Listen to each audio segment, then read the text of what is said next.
civilization is a medication for chaos, but it can spin out of control in and of itself and become its own sort of problem, which is like a hyper-order problem generally, which then produces a chaos problem.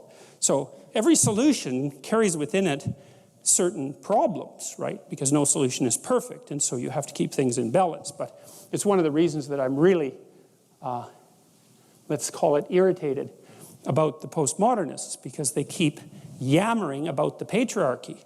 And it's very, very annoying because it's self-evident that social structures are tyrannical. It's like, that's not news, folks. That's obvious. But that's not all they are. And it's the reduction of the entire complex solution, let's say, to a unidimensional problem. It's just tyranny. It's like, no, actually, it's not just tyranny.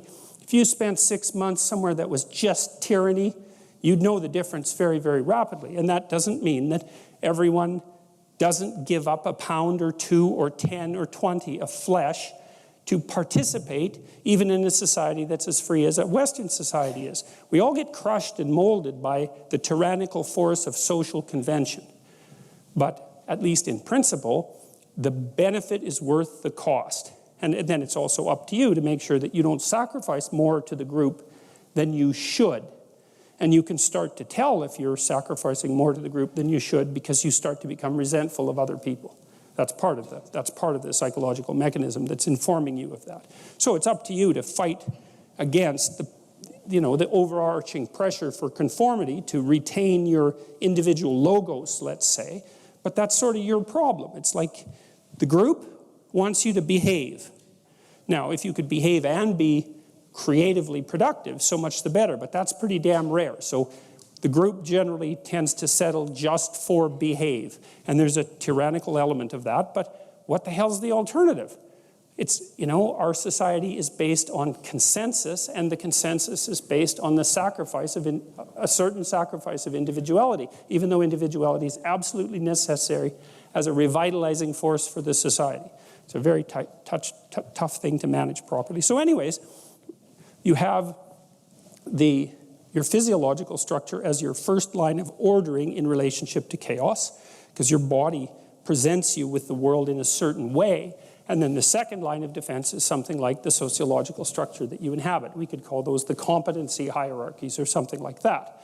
And thank God for them, because, maybe you're going to be able to specialize in 1 or 2 things in your life, or 5 things, but there's 300 things you need to know. And if it's just you, you'll be doing your genius level mathematics while your bathtub is leaking all over your bathroom floor. And that's not so good, so you can call a plumber, and hooray for that. So, we tend to cooperate to keep chaos under control. And we tend to cooperate to keep order under control. And that's the political dialogue, right? We maintain the culture to keep chaos under control, and we balance the culture out properly to keep the culture under control. And that way we get to live reasonably peacefully, reasonably productively, for a reasonable amount of time. And that's the best that we can do. And we should have some gratitude when that's working, because the default condition of things is that not only do they not work very well, they work worse and worse over time all by themselves. So anytime anything is working, you should just be amazed by it.